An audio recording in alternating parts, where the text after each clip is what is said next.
রাজনৈতিক পট পরিবর্তনে সাকিবের দলে জায়গা পাওয়া নিয়ে নানামুখী আলোচনা চলমান ছিল। বৈষম্য বিরোধী ছাত্র আন্দোলনের তার নীরব ভূমিকায় ছাত্রদের অনেকেই মন্তব্য করেছেন সাকিবকে দল থেকে আজীবনের জন্য নিষিদ্ধ করা হোক।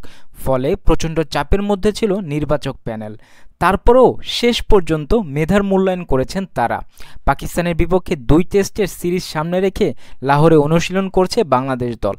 লাহোরের গাদ্দাফি স্টেডিয়ামে দলের সঙ্গে প্রথম দিনেই অনুশীলনে যোগ দিয়েছেন tiger allrounder Shakib Al Hasan. Gaddafi স্টেডিয়ামে ব্যাটিং অনুশীলনও শুরু করে দিয়েছেন তিনি। গত টি-20 বিশ্বকাপের পর থেকেই 2টি ফ্র্যাঞ্চাইজি লিগ খেলার জন্য দেশের বাইরে অবস্থান করছেন সাকিব।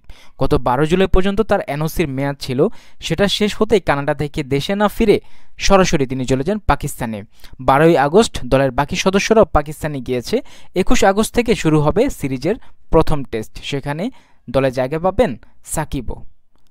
মেধার মূল্যায়ন করেই সাকিবকে দলে